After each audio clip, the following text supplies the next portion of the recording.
السلام علیکم. آج ہم 3 موضوع ڈسکس کریں گے. ایک افغانستان سے نہ کم ہونے والی کشیدگی، دوسرا آبویسلی ایران امریکہ وار، اور پھر میں آپ سے پیٹرول کے اوپر بھی بات کروں گا. یہ پیٹرول یہ جو ہمیں 2000 کا کنسیشنز دی گئی تھی وہ ٹوپی ڈرامہ ہے کیا؟ پہلے سے افغانستان پہ بات کر لیں.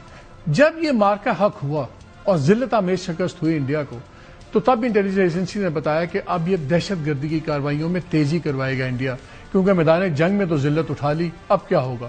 پھر ہم نے دیکھا ٹیررزم کی ایکٹیویٹی ہوئی. 9 مئی کو ایک گاڑی بارود سے بھری ہوئی ٹکرا دی گئی یہ فتح خیل پولیس پوسٹ کے اندر. 15 پولیس کے جوان شہید ہو گئے. اس پہ بھی بات ہوئی، ناٹ ان ایکسپیکٹڈ. پھر ایک بچی خیر النساء، بالکل آئی تھنک فرسٹ ایئر کی بچی ہے، کس طرح اس کو دھمکایا گیا، اس کو ماں باپ کے قتل کرنے کی دھمکی گئی اور اس کو BLA والوں نے ریکروٹ کیا، اور وہ بچی بھی کل برآمد ہو گئی. چیف منسٹر بلوچستان میر سرفراز مفتی نے پریس کانفرنس میں پوری ڈیٹیلز بتائی. پھر افغان جو یہاں پہ چارج افیئرز ہیں ان کو بلایا گیا اور بڑا سخت قسم کا ڈیماش ان کو دیا گیا فارن آفس سے، اور بڑا واضح کر دیا گیا کہ پاکستان کسی بھی صورت برداشت نہیں کرے گا جب تک آخری ٹیررسٹ بھی وہ انہوں نے وہاں ان کو پناہ دی ہوئی ہے. ہم نے پہلے ہی ان کو ایک لسٹ دی ہوئی ہے. اور کل جب ایک GHQ میں ایک فنکشن تھا تو وہاں پہ chief of the army staff field marshal Syed Asim نے بڑا کیٹیگوریکلی ایک میسج پھر دیا تمام لوگوں کو. سنیے وہ کیا تھا. روایتی جنگ کے محاذ پر ہزیمت اٹھانے کے بعد ہندوستان نے اپنی فرسودہ ریاستی دہشت گردی اور اس کی سرپرستی کی حکمت عملی کو بتدریج تقویت دی ہے. وہ جان چکا ہے کہ پاکستان کو روایتی میدان جنگ میں شکست دینا ناممکن ہے، چنانچہ اس نے ایک بار پھر دہشت گردی کی گھناؤنی روش کا سہارا لیا. یہ دہشت گردی نہ صرف ہندوستان بلکہ افغانستان کی سرزمین سے بھی جاری ہے. افغانستان سے پاکستان کا صرف ایک مطالبہ ہے کہ وہ ہندوستان کی ایما پر فتنہ الخوارج اور فتنہ الہندوستان کی پشپناہی بند کرے اور اپنی سرزمین پر دہشت گردی کے مراکز اور اماج گاہوں کا مکمل خاتمہ کرے. ہماری اطلاع یہ ہے کہ ہو سکتا ہے کہ ایک جواب آج رات کے کسی پہر بھی دے دیا جائے، لیکن میری اطلاع کے مطابق 15 کے بعد آپ کو سیریس ایکٹیویٹی نظر آئے گی اور بڑی ہیوی ٹارگیٹنگ ہوگی افغان دہشت گردوں کی، جہاں پہ ان کے گروپس وہاں پہ بیسڈ ہیں اور سب کچھ، لیکن وہ تو آنے والے دنوں میں پتہ چل جائے گا. دوسری طرف ابھی کچھ دیر پہلے ڈونلڈ ٹرمپ نے کچھ باتیں کی، بیکاز بہت سینسٹیو سچویشن ہے. ایران کا جب جواب آیا اتوار کو، انہوں نے جب 14 پوائنٹس کا ایک اپنا دیا تھا ڈرافٹ امریکہ نے، تو 10 دن ایران نے اس کا ان کو انتظار کروایا، پھر جواب آیا. اس پہ ڈونلڈ ٹرمپ کا بڑا سویر ریئیکشن پہلے آیا. انہوں نے نیتن یاہو سے بھی بات کی، خود بتایا کہ میں نے نیتن یاہو سے ڈسکس کیا، اور پھر انہوں نے کہا کہ ٹوٹلی ان ایکسیپٹیبل. اب سے کچھ دیر پہلے مدرس ڈے فنکشن کے اوپر ڈونلڈ ٹرمپ بیٹھے ہوئے تھے، تو وہاں پہ جب ان سے بات شروع ہوئی تو انہوں نے اپنی میٹنگ شروع کرنے سے پہلے ہی سوال جواب سے پہلے یہ کہا کہ مجھے سوال تھوڑے کیجیے گا کیونکہ بہت سے جنرلز میرا انتظار کر رہے ہیں. ہماری ایک اسٹریٹجک میٹنگ ہے جس میں ہم نے بیوٹیفل کنٹری آف ایران کے بارے میں بات کرنی ہے. پھر اس کے بعد جو انہوں نے باتیں کی اس میں کافی سخت زبان استعمال کی. انہوں نے یہ کہا کہ بڑے ڈس آنریبل لوگ ہیں ایران کے جو حکومت میں اس وقت پاور میں ہیں، میں ان سے ڈیل کرتا ہوں، جھوٹ بولتے ہیں، مکر جاتے ہیں اپنی باتوں سے. پھر انہوں نے یہ بھی کہا کہ جو ان کا جواب آیا ہے یہ غلاظت کا ایک ٹکڑا ہے، پیس آف گاربیج. پہلے تو ٹوٹلی ان ایکسیپٹیبل تھا، پھر پیس آف گاربیج.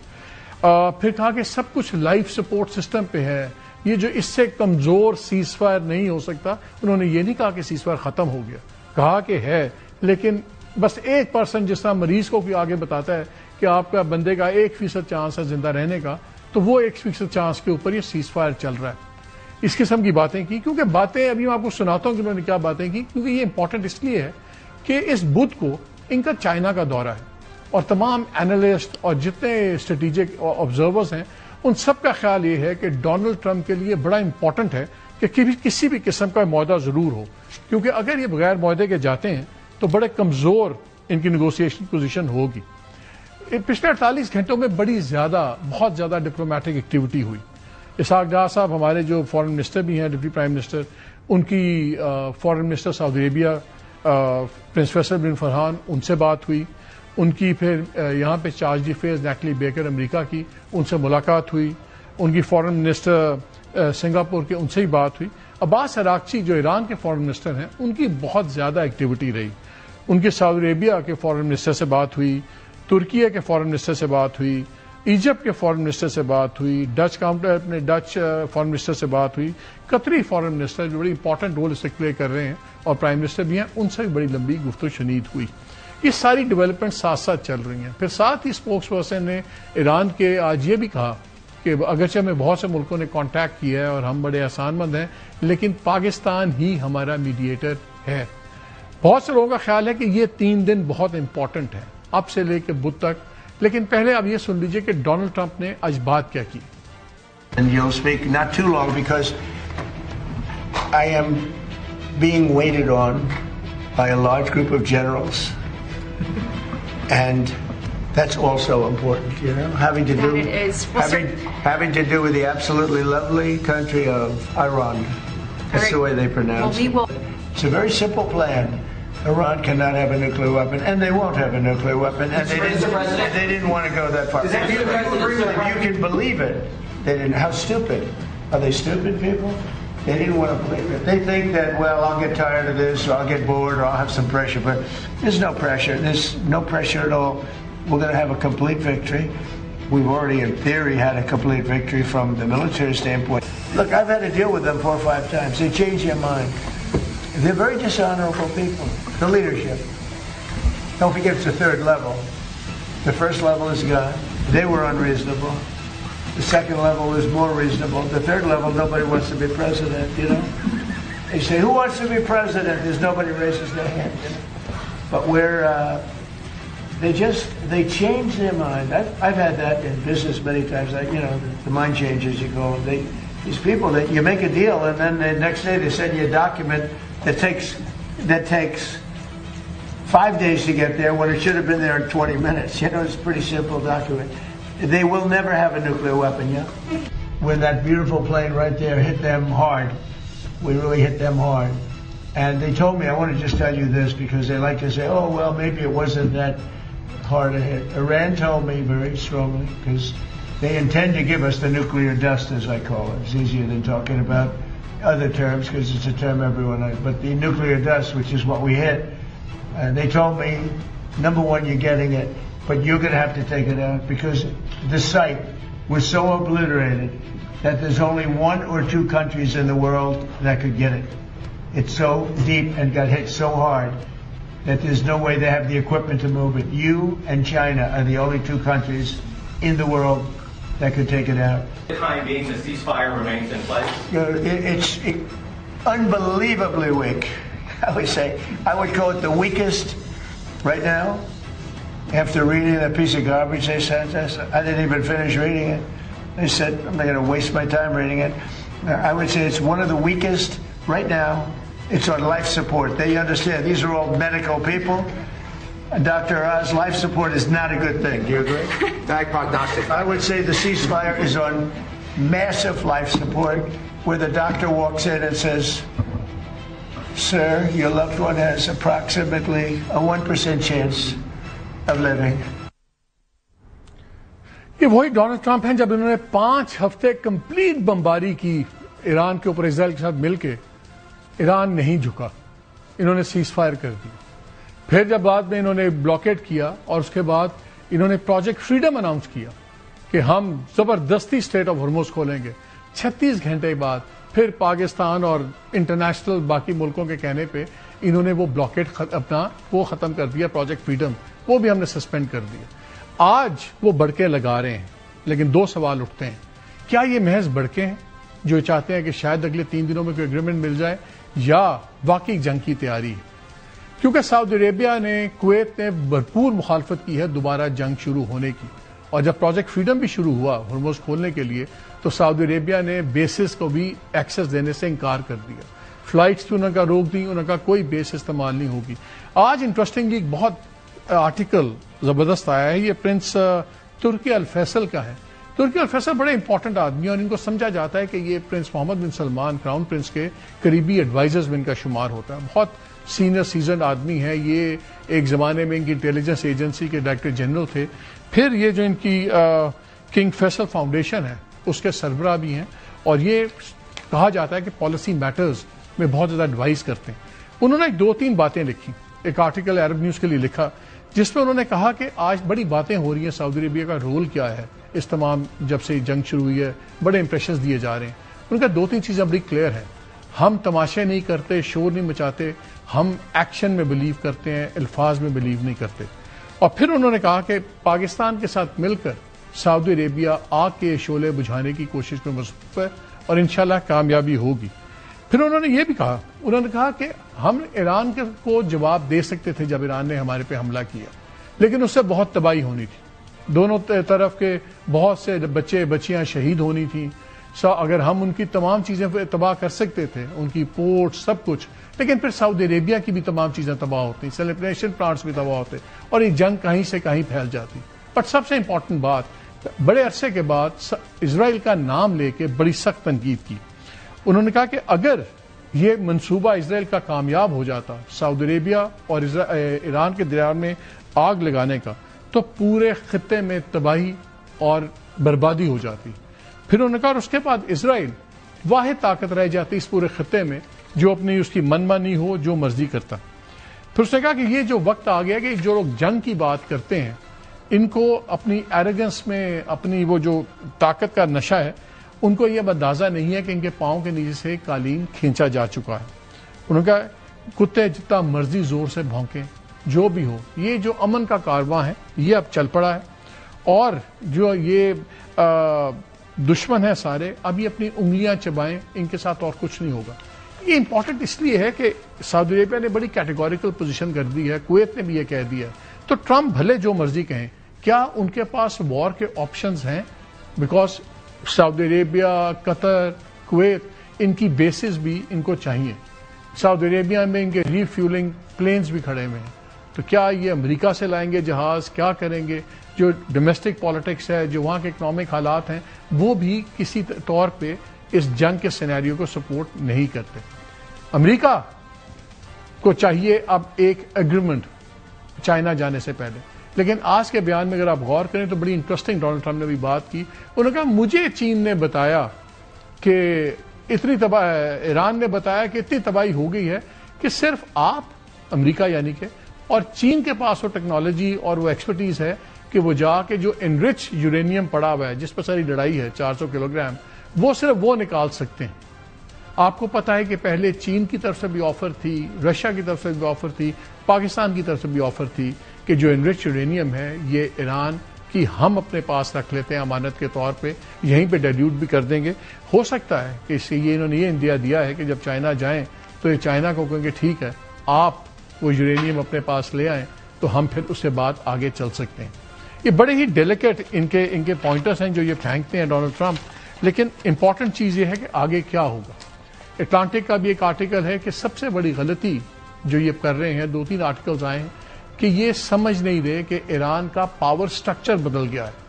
وہاں کسی ایک فرد واحد کے پاس پاور نہیں ہے، لیکن وہ ڈسٹریبیوٹ کر دی گئی ہے انسٹیٹیوشنز کے اندر. اس لیے بھلے جتنے مرضی اب لوگ مار لیں، جتنی مرضی لیولز آپ کاٹ لیں، آپ تباہی نہیں کر سکتے. 3 سوال ہیں آج کے. کیا ڈونلڈ ٹرمپ جنگ شروع کریں گے؟ کر سکتے ہیں. کیا ایران اس سے بہتر ان کو ڈیل آفر کر سکتا ہے جس کو یہ پیس آف گاربیج کہہ رہے ہیں؟ اور تیسرا، کیا ڈونلڈ ٹرمپ افورڈ کرتے ہیں کہ وہ چائنا جائیں وداؤٹ اینی ڈیل؟ کیونکہ یاد رکھیے انہوں نے جنگ شروع کی تھی اس بات پہ کہ ہم ان کے نیوکلیئر ان سے معاہدہ کروائیں گے کہ ہم نیوکلیئر انریچمنٹ نہیں کریں گے، اپنا یورینیم ہمارے حوالے کر دیں گے اور یہ گھٹنے ٹیک دیں گے. یہ نہیں کر سکے. اب بات جنگ سے پہلے ہرمز ایشو نہیں تھا، آج ہرمز کا کھولنا جنگ بندی کی شرط بن گیا. So he has nothing to show, کچھ نہیں ہے ان کے پاس دکھانے کے لیے. تو یہ ایز اے ویک پریزیڈنٹ جائیں گے. یہ 3 دن ہیں اب ڈیل ہونے کے لیے، تاکہ یہ چائنا کی امپورٹنٹ وزٹ یہ کسی ایک بالکل ہارے ہوئے صدر کی طرح نہ جائیں.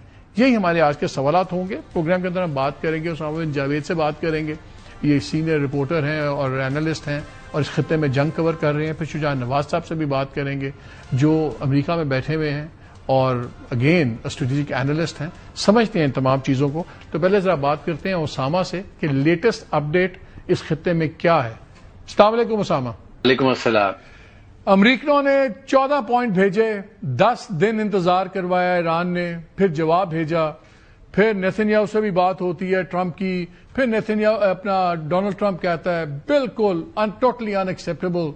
اور کچھ دیر پہلے انہوں نے یہ بھی بتایا ایک تقریب میں کہ میرے سے کم سوالات کیجیے گا، میری بریفنگ بڑی امپورٹنٹ ہے، بہت سے جنرلز میرا انتظار کر رہے ہیں، میری ایک ملٹری بریفنگ ہے on the beautiful country of Iran. تو وہ بھی انہوں نے سنا دیا کہ شاید ہم ملٹری پلانز بنا رہے ہیں سب کچھ. ایران لگ رہا ہے کہ بالکل بج نہیں کر رہا، نہیں ہل رہا اپنی جگہ سے. کیا آپ کے خیال میں ایرانی اس کو یہ جو اب آفر آئی ہے وہ کہہ رہے ہیں ہماری بیسٹ اور شاید لاسٹ آفر ہے، کیا واقعی ایسے ہے کہ وہاں آپ کے لوگ کیا بتاتے ہیں کہ ابھی کوئی نرمی آ سکتی ہے ایران کے رویے میں؟ بھائی صاحب میں آپ کو واپس لے جاتا ہوں. جے ڈی وانس نے جب ٹیبل سے اٹھتے ہوئے ایک پریس کانفرنس کی تھی پاکستان میں، جب معاملات تقریباً طے ہو چکے تھے، اور انہوں نے کہا کہ جی بیسٹ اینڈ فائنل آفر، بس اس کے بعد کوئی بات نہیں ہوگی، ٹیک اٹ اور لیو اٹ.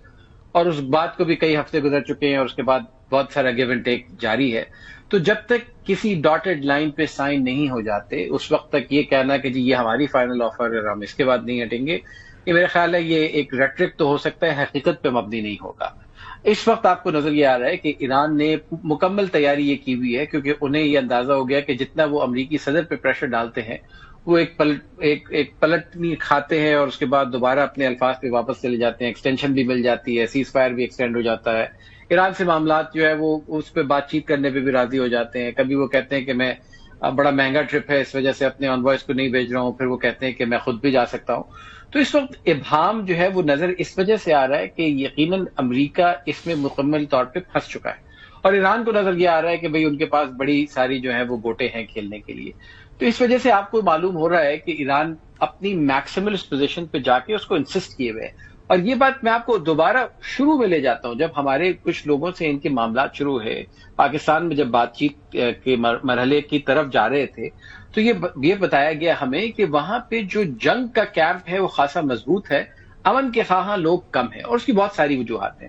تو ابھی بھی آپ کو نظر آ رہا ہے، چاہے وہ 14 نکات ہوں یا باقی چیزیں ہوں، چاہے اسٹیٹ آف ہارموز کا معاملہ وہیں پر کھڑا ہوا ہے. ایران ابھی بھی اصرار کر رہا ہے. محمد باغی کی ابھی تھوڑی دیر پہلے ایک اسٹیٹمنٹ آئی ہے جس میں انہوں نے کہا ہے کہ جی ہم تو اپنے لیجیٹمیٹ رائٹس پہ ہیں، اور ہماری جو ہے وہ جو ایرانی قوم کے پیسے آپ نے غصب کیے ہوئے ہیں انہیں کھول دیجئے تو ہم جو ہے وہ آپ سے بات چیت کرنے کو تیار ہے. تو پوائنٹس گھوم پھر کے، چاہے آپ اسے کسی طرح کی ملمح سازی کر دیں، گھوم پھر کے وہیں آ جاتے ہیں. Strait of Hormuz, nuclear programme, frozen assets, اور an end to war and guarantees کے دوبارہ نہیں ہوگی. بہت سارے دوستوں نے انہیں، ایران کے جو دوست اور خیر خواہ ہیں، انہوں نے یہ سمجھایا ہے کہ اس بات کی کوئی گارنٹی نہیں دے سکتا کہ امریکہ اور اسرائیل آپ پہ حملہ نہیں کرے گا. اور وہ اگر آپ سمجھتے ہیں کوئی گارنٹی دے سکتا ہے تو ہمیں بھی بتا دیجئے کہ امریکہ اور اسرائیل. لیکن ان کے بھی میجر جنرل نے ایک انٹرویو دیا ایرانین ٹی وی کو، اس نے کہا کہ جی اب اگر ہوگا تو ہم نئے ٹیکٹکس ہوں گے، نئے ہتھیار بھی ہوں گے، پہلے سے بہتر ہوں گے، اور مور الارمنگ نئے ایریناز بھی کھلیں گے. اب نئے ایریناز میں کہاں لے کے جائیں گے؟ اگر یہ اٹیک کرتے ہیں تو تباہی، وہ بھی تو جواب میں پورے خطے میں تباہی پھیلائیں گے نا. لیکن مجھے ایک بات بتاؤ، ایران کے اندر اب مہنگائی بھی اتنی ہے، 1 ملین کے قریب بتایا جا رہا ہے، لوگ بے روزگار بھی ہوئے ہیں، اس کا پریشر بھی تو ایرانین رجیم پہ ہے یا نہیں ہے؟ بالکل. آپ دیکھیں یہ جو ہے نا ایک بہت اہم چیز ہے جو میرے خیال ہے ہماری جو اس وقت کی انالیسس ہے اس میں مجھے نظر نہیں آ رہی، وہ یہ ہے کہ ایران میں جنگ کے خواہاں ہونے کی وجہ صرف یہ نہیں ہے کہ وہ اپنے آپ کو بڑا برتر سمجھتے ہیں اور وہ دکھانا چاہتے ہیں دنیا کے وہ کس مٹی کے بنے میں. مسئلہ یہ ہے کہ جب تک جنگ طول پکڑے گی ان کے پاس جو ان کے اپنے لوگوں کی جو باغیانہ سوچ ہے، اپنے لوگوں جو حکومت کے مخالف لوگ ہیں، ان کو یکجا رکھنے میں مدد ملے گی. اس وقت تہران میں روزانہ ایک ریلی نکلتی ہے، رات میں لوگ اپنی گاڑیوں میں نکلتے ہیں، جھنڈے لہراتے ہیں، لیکن وہ ریلیاں آپ کو کرمان میں نہیں نظر آ رہی، اصفہان میں نہیں نظر آ رہی، شیراز میں نہیں نظر آ رہی. باقی وہ تمام شہر جہاں پہ آپ نے بہت بڑے بڑے مظاہرے حکومت کے مخالف دیکھے تھے، وہاں پہ حکومت کے حق میں وہ ریلیاں نہیں نظر آ رہی. وہ تو کہہ رہے ہیں نا، وہ جو ان کا گروپ ہے جبی پیاداری، جو انڈیورنس فرنٹ کہتے ہیں، جو ہارڈ لائنرز کے بھی ہارڈ لائنرز ہیں، وہ بڑے اسٹرانگ ہو رہے ہیں، ان ریلیز میں ان کا بہت بڑا ہاتھ ہے.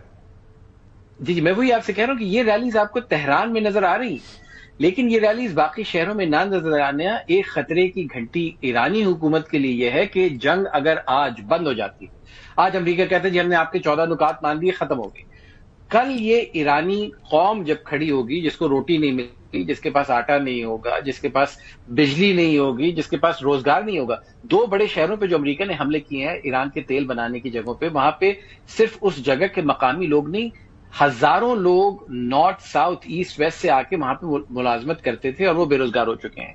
ایران کی اپنی صورتحال خاصی دگرگوں ہے معاشی طور پہ، تو اس لیے یہ جو آپ کو نظر آ رہا ہے کہ ایران میں لوگ خواہاں ہیں کہ جی جنگ ہو، جنگ طول پکڑے، اس کی 2 وجوہات ہیں۔ ایک یہ کہ جو نئے آنے والے جرنیل اور عسکری قیادت ہے انہیں یہ دکھانا ہے کہ ان کے پاس بھی یہ صلاحیت موجود ہے کہ وہ لڑ سکتے ہیں۔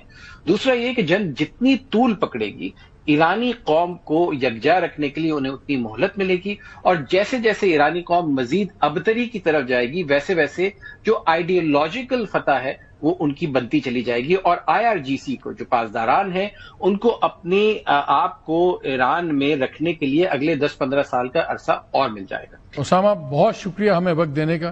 ناظرین بریک لیتے ہیں، لیکن بریک کے بعد آگے شجاع نواز صاحب سے میں بات کروں گا۔ آپ جانتے ہیں پولیٹیکل اسٹریٹجک اینالسٹ ہیں، آتھر ہیں، کہ سب سے بڑا سوال ڈونلڈ ٹرمپ پہ کتنا بڑا پریشر ہے چائنا کے دورے سے پہلے اس چیز کو کہیں نہ کہیں ایک سائڈ پہ لگانے کا۔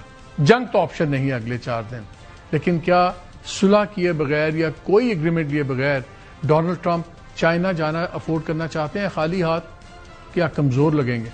بریک کے بعد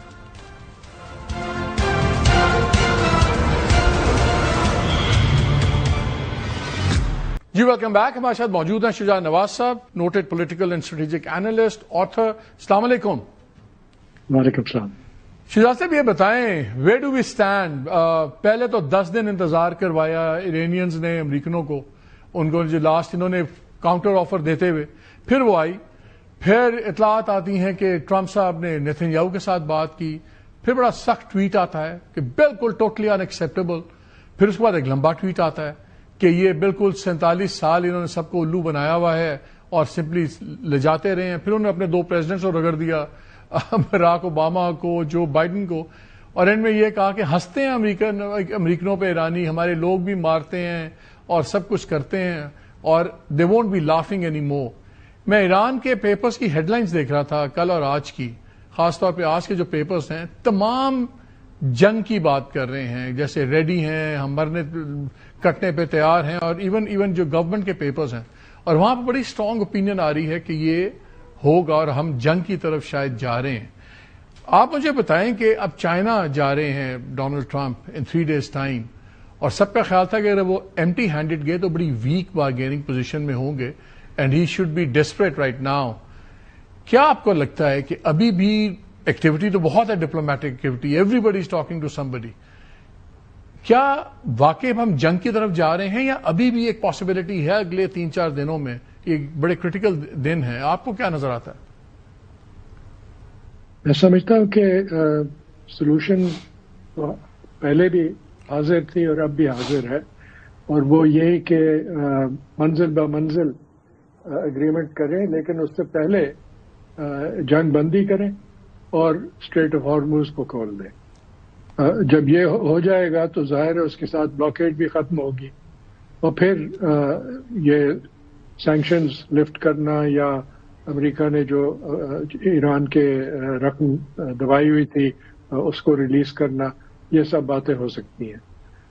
اور نیوکلیئر کے اوپر ایک علیحدہ کافی لمبی اور ڈیٹیل ڈسکشن کی ضرورت ہے، کیونکہ ظاہر ہے کہ 2015 سے لے کے اب تک کافی صورتحال تبدیل ہو چکی ہے، اور ایران کے پاس ایسی صلاحیت ہے کہ وہ جو بھی ان کے پاس پیسفل یوزز کے لیے یورینیم ہے اس کو فوراً ہائیلی انرچ بنا سکتے ہیں۔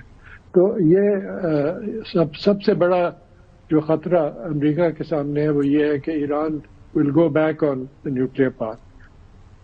تو میں سمجھتا ہوں کہ اس وقت دونوں ممالک جو ہے ان کا دیوالا نکل رہا ہے، جو خرچہ ہو رہا ہے اور جو نقصان ان کو پہنچ رہا ہے اور ملز کے بند ہونے سے۔ لیکن یہ پتہ ہے آپشن، یہ تو آپ جو کہہ رہے ہیں یہ تو ایک بڑا پاتھ ہے نا کہ سولوشن کا، یہ تو نظر آ رہا ہے ہمیں کہ بڑا لاجیکل یہ پاتھ ہے، لیکن اس وقت ٹرمپ کی پرسنالٹی بھی ہے ٹرمپ کے پاس اس وقت آپشن کیا ہے؟ میرے دو سوال ہیں. بڑی ایک کریٹیکل میٹنگ ہوئی اراکچی صاحب کی بیجنگ کے اندر with the Chinese foreign minister. اس کے بعد جو چائنیز اسٹیٹمنٹ آئی وہ کافی ہارش تھی. انہوں نے کہا کہ ہم سوورینٹی کی ان کی بات کرتے ہیں اور ہم ٹیریٹوریل سوورینٹی اینڈ ڈگنیٹی دونوں کی بات کرتے ہیں. از اٹ پاسبل کہ چائنا اور ایران کے درمیان میں کوئی ڈپلومیٹک اسٹریٹجک انیشیٹو بھی ڈیزائن ہوا کہ ٹھیک ہے رکھو پریشر ٹرمپ کے اوپر, حوصلے میں رہو, آنے دو, اگر خالی ہاتھ آتا ہے تو ہی لوزز اے لاٹ مور یہاں پہ نیگوشیٹنگ ٹیبل پہ. ٹرمپ پہ کتنا پریشر ہے؟ کیا وہ افورڈ کرتا ہے ایران میں جب جائے بیجنگ تو وہ جو جنگ جن گراؤنڈز پہ اس نے شروع کی تھی, اس کا خیال تھا گر جائے گا ایران, لمبا پڑ جائے گا, نیوکلیر پہ بات ہو جائے گی. اگر ایمٹی ہینڈڈ جاتا ہے بیجنگ, کیا ٹرمپ ایمٹی ہینڈڈ جانا افورڈ کرتا ہے؟ He'll be in a weak position if he goes empty-handed without something جو کہ چین کے لیڈرز کے ساتھ ملاقات میں وہ کچھ فیصلے کر سکے اور ایران کا مسئلہ کچھ حد تک حل کر سکے. اب کیلنڈر اس کے خلاف ہے اور یہ نتن یاہو کو بھی معلوم ہے کہ کیلنڈر ان دونوں کے خلاف ہے, کیونکہ یہ وزٹ تو آنے والی ہے اس ہفتے, تو اس وزٹ کے دوران بھی ظاہر ہے جنگ نہیں ہو سکتی, کیونکہ اگر ہوئی تو پھر it will cloud every thing. باقی جو ٹریڈ اور دوسرے مسائل پہ انہوں نے بات چیت کرنی ہے وہ سیکنڈ اور تھرڈ آرڈر پہ ہو جائیں گے. تو میں سمجھتا ہوں کہ اس ہفتے دھمکیاں دینا یا جنگ شروع کرنا جو ہے یہ بہت بڑی غلطی ہوگی. لیکن صدر ٹرمپ نے پہلے بھی بڑی بڑی غلطیاں کی ہیں اور یہ گریز نہیں ہے ان سے کہ وہ شاید یہ سمجھے کہ اسرائیل کے ساتھ مل کے ایک فائنل اٹیک کرے اور اس کے بعد وہ کہیں کہ وکٹری از آرز. لیکن ان پہ پریشر بہت ہے domestically. Sir just kindly hold your thought for a minute. جی آپ نے جو بات کی نا کہ ایک دو تین دن کا بلٹس کا کھو اور ایسی تباہی پھیلے اور پھر وہ نکل جائے. اٹلانٹک کا ایک بڑا اچھا ایک انالیسس چھپا ہوا ہے. اس میں اٹلانٹک نے آرگیو کیا ہے کہ اگر یہ اٹیک کریں گے دو تین دن, بہت ہیوی اٹیک کریں اپنی وکٹری پریڈ کے لیے, تو ایران نے بھی کاؤنٹر کرنا ہے. ایران کے جنرل نے بھی کہا ہے کہ نیو ویپنری بھی ہوگی, نیو ایریناز بھی کھل جائیں گے, تو ہمیں نہیں پتا وہ کیا کریں گے.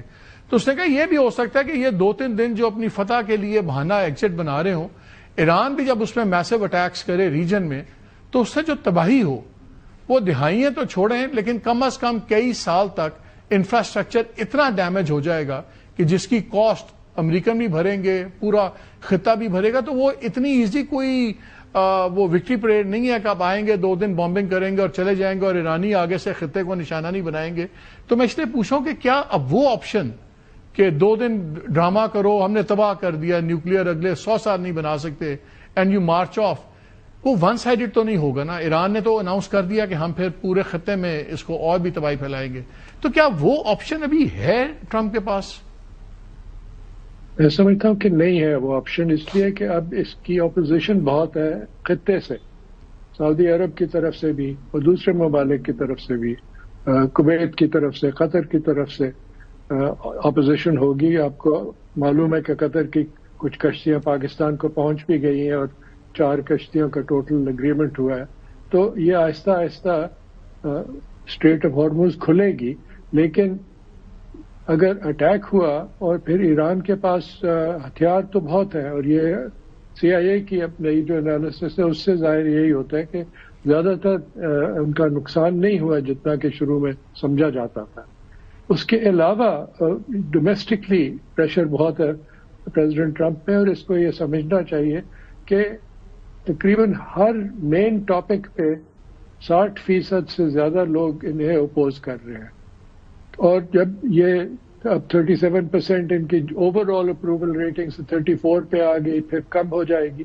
آپ کو یاد ہوگا کہ صدر نکسن پہ جب امپیچمنٹ شروع ہونے کا دعویٰ کیا گیا تھا تو اس وقت ان کی اپروول ریٹنگ 27% تھی, and he had to resign.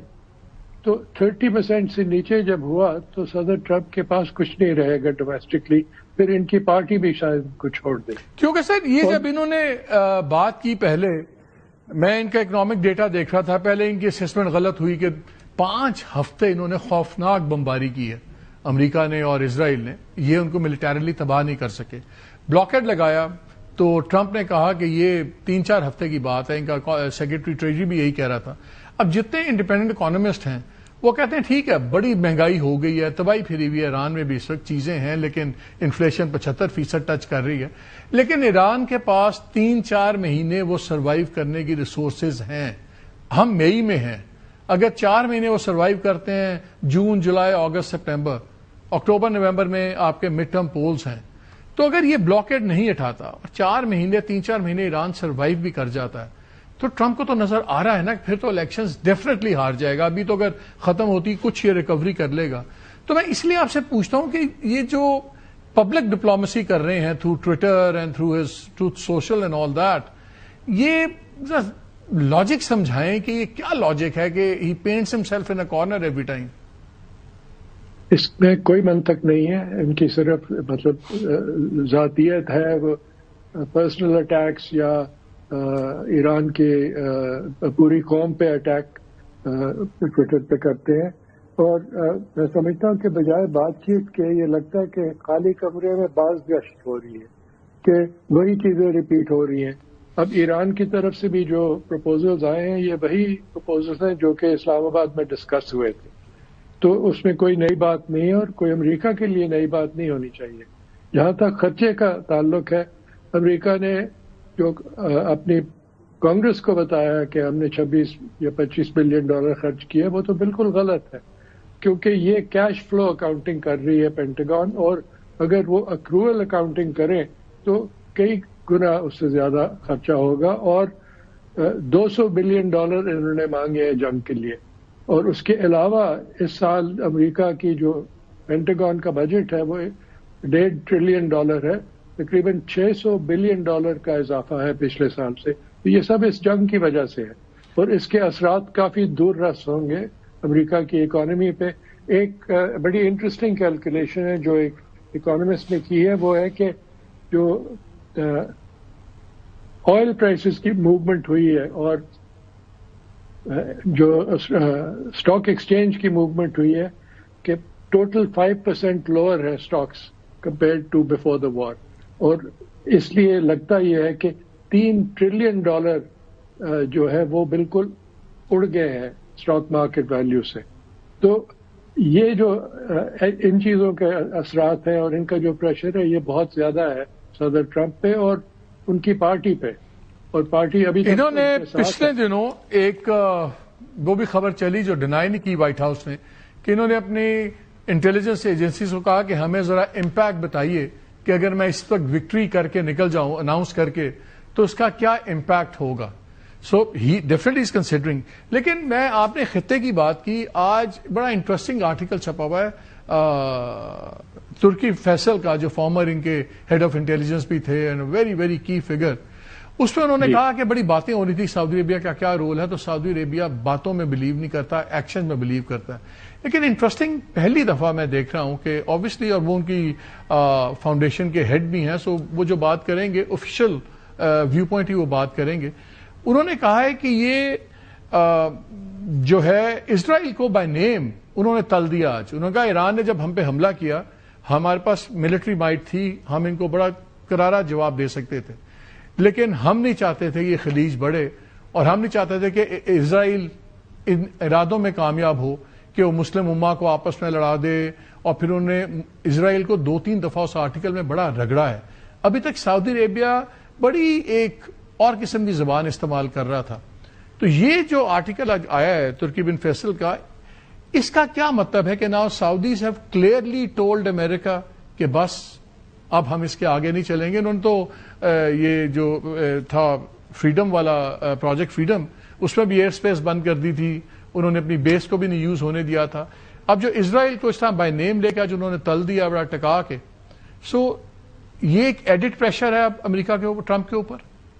بالکل, یہ نہ صرف سعودیز کی طرف سے لیکن کویت کی طرف سے بھی کہ ایئر بیسز اور ایئر سپیس وغیرہ وہ کہتے ہیں کہ ہم نہیں اجازت دیں گے. اور آپ نے صحیح بات کی, اور